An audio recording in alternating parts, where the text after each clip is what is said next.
안녕하세요. NCS 워크벤치를 이용해서 구조 해석에 대해서 강의를 하고 있는 마음대로 해석하기입니다. 오늘 주제는 디자인 모델러 활용 팁 첫 번째로 보디 트랜스포메이션에 대해서 말씀드리도록 하겠습니다. 일단은 이건 구조 해석에 대한 내용보다는 구조 해석을 준비하는 과정에서 이제 CAD를 준비하게 되는데 NCS 내부에 있는 CAD 소프트웨어 중에 디자인 모델러라는 이 소프트웨어를 이용해서 작업하는 걸 좀 설명드리도록 하겠습니다. 그래서 오른쪽 하단에 보이는 이 바퀴 모양에 대한 어셈블리, 이 어셈블리가 좀 풀려 있을 때 어떻게 움직일 수 있는지 이 부분에 대해서 좀 설명드리도록 하겠습니다.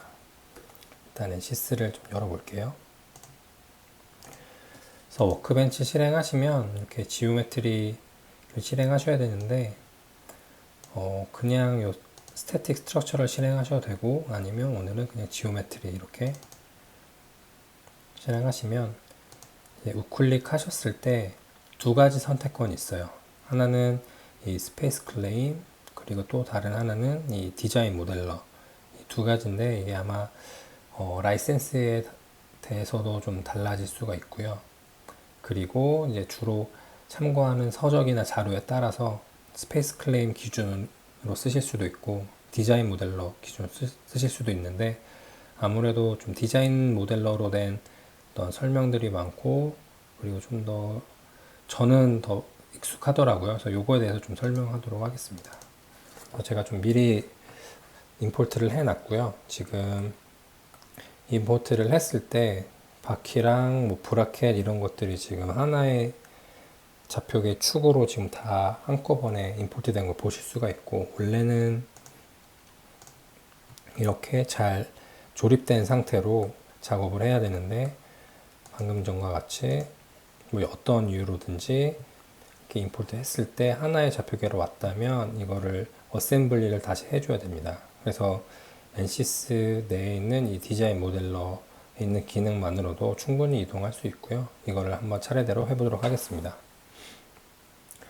대신에 이제 작업을 하시기 전에 지금 상태는 임포트 할 때 이 add material을 이용해서 임포트 한 거라 이 상태에서 그대로 작업하시면 작업 완료 후에 그냥 파트가 보디가 지금 6개가 있는데 이게 다 하나로 합쳐지게 돼요. 그렇기 때문에 임포트 하실 때 add 프로즌 하시거나 아니면 이 상태에서 툴주에 프리즈를 누르시면 지금 이제 부품이 반투명으로 바뀐 걸 보실 수가 있고 왼쪽에 트리에도 각 보디가 이렇게 반투명으로 바뀐 걸 아실 수 있습니다. 그래서 이 상태에서는 뭐 이동을 한다거나 자르거나 해도 이 서로 다른 보디들끼리 합쳐지지가 않습니다.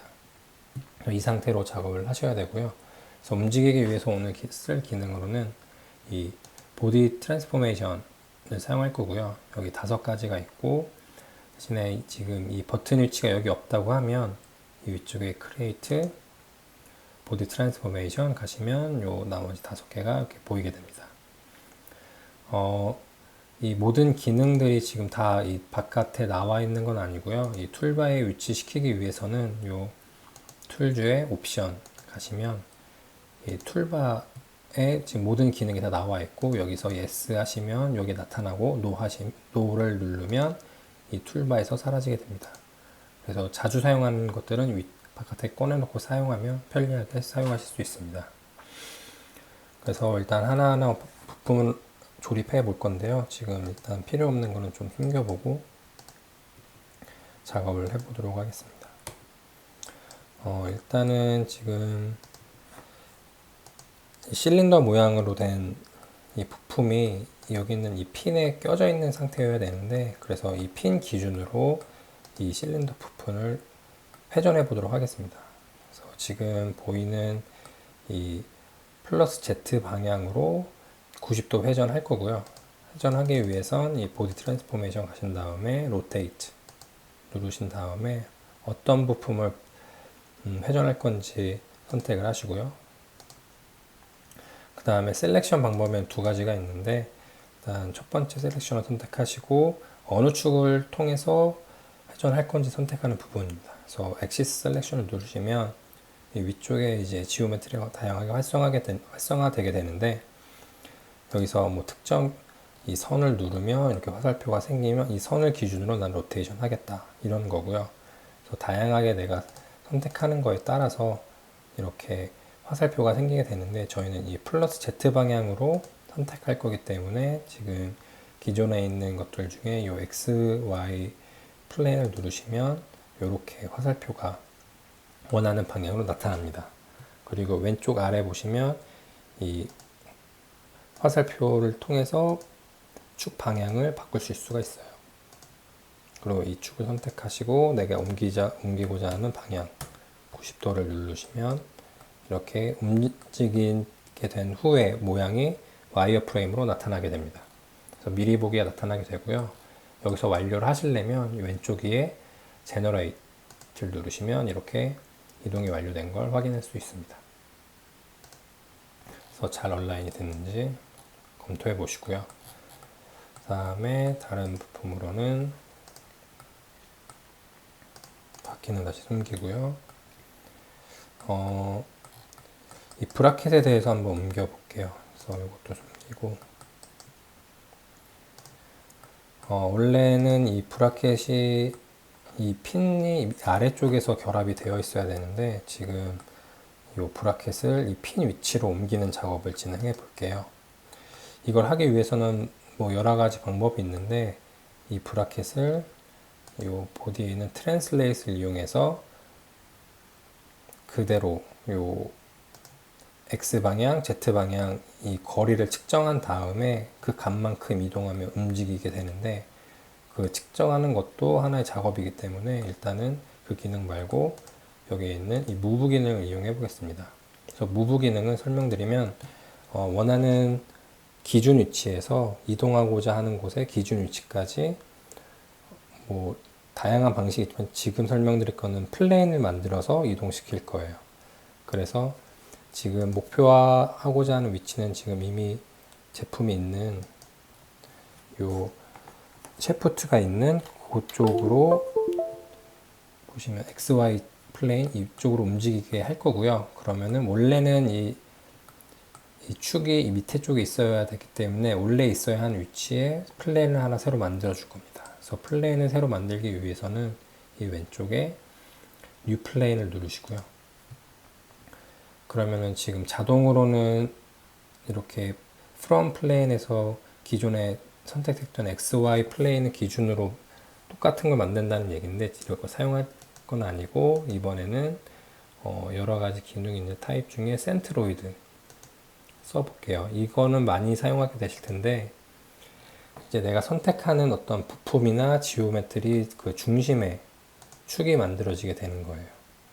뭐 이렇게 전체를 선택하면 이 가운데, 아니면 내가 이 면을 선택했다 그럼 면을 선택했을 때 그 가운데 만들어지게 되고요. 이런 식으로 내가 선택하는 부분의 중앙에 생기기 때문에, 이번에는 우리가 이 구멍 중앙에 오도록 이렇게 선택을 하고요. 이렇게 한 다음에 제너레이트를 눌러 보겠습니다. 그러면은 지금 이 축이 원래 있어야 되는 위치에 이 플레인을 만들어 줬고요. 그 다음에 무브를 클릭하시면 이 브라켓을 옮길 거고요. 이제 소스 플레인과 데스티네이션 플레인을 선택하셔야 돼요. 그래서 소스 플레인은 원래 있던 위치, 즉 방금 만들었던 이 플레인 19 이 번호를 눌러주시고, 그 다음에 데스티네이션은 우리가 움직이고자 하는 위치, 그래서 원래 위치에서 움직였을 때 이 셰프트가 있는 중심을 선택해야겠죠. 그러려면 아까 XY 플레인을 선택하시면 이렇게 브라켓이 움직이 위치에 미리 보기가 생성되게 되고, 제너레이트 누르시면 이렇게 옮겨지게 됩니다. 대신에 잘 옮겨졌는지 이제 확인을 하셔야 되는데, 보시면 조금 이게 틀어져 있어요. 좀 하나 숨겨서 보시면 이렇게 동심원이 서로 맞지 않고 약간 옮겨져 있는데, 그 이유로는 아까 플레인을 만들 때 이 안쪽 면을 선택하다 보니까 이게 완벽한 원이 아니라서 이 원의 중심은 약간 밑으로 그 내려와 있어서 이게 더 올라간 걸로 지금 옮겨지게 됐고요. 그럼 플레인을 이 원의 정확하게 중심에 만들면은 제대로 이제 움직여지게 될 겁니다. 그래서 그 작업을 한번 다시 해볼게요. 그래서 지금 이 무브는 딜리트를 해 주시고요. 이 플레인도 새로 만들 거기 때문에 지워줍니다. 다시 이 리플레인을 누르시고요.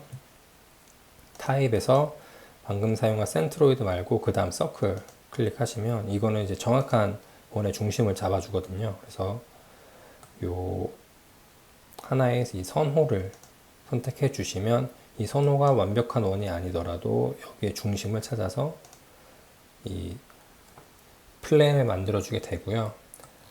일단 생성을 해보겠습니다. 생성해 보시면 지금 이렇게 완전 원 모양의 중심이 생긴 걸 보실 수가 있고요. 대신에 이거를 아까 이 중심에 있어야 된다고 말씀드렸잖아요. 그래서 중심으로 옮기는 작업을 또 해보겠습니다. 근데 여기서 이제 새롭게 플레인을 만들어서 이제 옮길 수도 있고 아니면 기존에 방금 만든 이 플레인에 추가로 작업을 하실 수가 있어요. 여기서 우클릭 하신 다음에 에딧을 클릭하시면 여기 트랜스폼이라는 부분을 보시면 다양한 방식으로 방금 생성한 플레인을 추가로 움직일 수가 있어요. 뭐 축 방향을 바꾼다거나 아니면 뭐 로테이트 아니면 오프셋 등을 하실 수가 있고요. 지금은 이 Z 방향으로 오프셋을 해볼 텐데 이 두 면 사이의 거리가 제가 좀 측정을 해보니 28mm라서 그 중간이 14mm만큼만 누르시면 이렇게 중앙으로 온 걸 보실 수가 있습니다. 대신에 여기서 유의하셔야 될 게 지금 이 Z축의 방향이 지금 요 글로벌하고는 좀 맞지가 않죠. 그래서 요거를 좀 맞춰 줄게요. 그러려면 여기서 추가로 또 트랜스폼을 하시면 됩니다. 보시면은 로테이트 Y 방향으로 하시면 Y 방향으로 90도만큼 이렇게 하시면 위쪽 방향으로 이렇게 Z축이 회전된 걸 보실 수가 있고요. 근데 여전히 지금 글로벌 X 방향하고는 Y 방향이 서로 안 맞기 때문에 추가로 더 회전을 해줄게요. 그래서 Z 방향으로 회전을 해주시면 네, 90도 이렇게 하면 이제 이게 아까 사용했던 XY 플레인하고 같은 방향으로 된 걸 확인하실 수가 있습니다. 그래서 지금 이제 이 두 가지 생성이 됐고 다시 무브를 이용해서 이동해 볼게요. 그래서 보디 트랜스포메이션에 무브를 클릭하신 다음에 이동하고자 하는 브라켓을 선택하시고요. 그 다음에 소스는 현재 위치, 즉 지금 움직이고자 하는 그 부품의 기준이 되는 위치의 플레인, 방금 만든 플레인을 선택하시고요. 그 다음에 데스티네이션은 이동한 후에 그 기준이 되는 위치의 플레인, 즉 여기서는 XY 플레인을 선택하시면 아까와 같이 이동이 되고 이 원의 중심도 잘 맞는 걸 알 수 있습니다. 그래서 그 플레인을 어떻게 만드냐에 따라서 이 무브 기능을 굉장히 유용하게 사용하실 수가 있어요. 그럼 그 다음으로는 다시 한번 무브 기능을 이용해서 이 축을 이동해 보도록 하겠습니다. 다른 거는 지금 숨겨주고요. 그래서 이 부품이 지금 요 위쪽으로 올라와야 되는데 마주하게 될 면은 이 브라켓선이 윗면이고 이 부품에서는 요 아랫면이 마주보게 돼요. 그래서 똑같이 플레인을 두 개를 만들어서 이동해 보겠습니다. 일단 처음에 소스 플레인을 만들었기 때문에 원래 위치, 즉 만나야 되는 이번에는 이 바깥에 원홀을 선택하신 다음에 요 뉴 플레인을 선택하시면 센트로이드 설정으로 자동적으로 가운데 플레인이 생성된 걸 보실 수가 있습니다. 같은 방식으로 이제 데스티네이션 플레인을 선택하시면 요 위쪽 구멍에 있는 요 네 가지 엣지를 선택하시면 되고요. 그 다음에 뉴 플레인을 선택하시면 똑같이 센트로이드 기준을 이용해서 이 가운데, 잠시만요. 요 선 4개가 선택이 되어야 됩니다. 이해됐고요. 제너레이트. 그래서 지금 위쪽 면 기준으로 이 원형의 중심에 좌표계가 생성됐고요. 그럼 다시 무브 기능을 이용해서 이 셰프트를 고르시고 소스 플레인, 움직이기 전 원래 위치의 기준 위치, 처음에 만들었던 이 21번 선택하시고요. 그 다음에 데스티네이션, 우리가 이동할 위치 22번 선택하시면 다음과 같이 미리 보기가 나오고 제너레이트를 누르시면 이렇게 잘 온라인돼서 이동된 걸 보실 수가 있습니다. 그래서 무브 기능을 이용하면 쉽게 서로 어디가 맞닿아 있고 그 서로 온라인되는 위치가 어딘지만 잘 생각하셔서 옮기면 되고요. 그리고 오늘 안 써본 기능 중에 뭐 트랜슬레이트를 한번 그냥 테스트를 해보면 만약에 내가 다시 이 축을 이동해 보겠다 하면 여기서도 두 가지 방법이 있는데, 첫 번째 셀렉션을 이용해 보면 내가 어느 방향으로 얼마큼 이동할 건지, 즉 처음에 저는 뭐 이번에 위쪽 면을 선택해 보면 화살표가 위로 나오죠. 그럼 위쪽 방향으로 내가 1mm만큼 이동하겠다 라고 해서 실행해 보시면 이렇게 1mm만큼 띄어진 거를 보실 수 있습니다. 근데 내가 이걸 다시 원위치로 돌려보겠다 하시면 요 트랜슬레이트 누르신 다음에 스콥을 하시고요. 이제 두 번째 이 코디네이트를 한번 해볼게요. 그러면은 각 축 방향별로 얼만큼 이동할 거냐 쓰는 거기 때문에, 방금 이제 플러스 Z방향 1mm 이동했기 때문에 다시 마이너스 1mm 이렇게 해보시면 다시 원위치로 이동이 됩니다. 그래서 아마 이 트랜슬레이트는 그냥 각 축별로 이동하는 양만 넣어주면 되기 때문에 이해하기 어렵진 않으실 거고요. 그리고 그 나머지 두 개, 이 미러나 스케일은 이제 어떤 기준 대칭으로 만들고 아니면 지오메트리를 더 크게 만드는 각 작업들인데, 뭐 때에 따라 사용하겠지만 뭐 어셈블리 하거나 이런 상황에서 뭐 자주 사용하는 건 아닌 것 같습니다. 그래서 요거는 한번 클릭해보면서 테스트를 해보면 금방 이해가 될 거라 생각이 됩니다. 그렇게 해서 지금 만들고자 하는 제품을 이렇게 어셈블리 완료했습니다. 그래서 정리를 해보면, 어셈블리 할 때 이 무브 기능을 이용하면 되게 유용하게 다른 별도의 CAD 툴을 사용하지 않고도 준비를 할 수 있고요. 대신에 이 작업을 하시기 전에 프리즈를 꼭 사용하시는 것을 추천드립니다. 그리고 이 무브나 뭐 여러 가지 기능을 이용하실 때 플레인을 아주 적절한 위치에 생성만 잘 하시면 뭐 되게 손쉽게 작업을 완료하실 수 있습니다. 그래서 오늘은 이 지오메트리를 준비하는 과정에 대해서 좀 알아봤는데요. 가끔 이렇게 해석뿐 아니라 지오메트리 준비하는 거에 대해서도 좀 유용한 거 있으면 정보를 또 준비하도록 하겠습니다. 추가적인 질문이나 댓글은 이제 남겨주시거나 아니면 메일 주시면 감사하겠습니다. 그럼 지금까지 마음대로 해석하기였습니다. 감사합니다.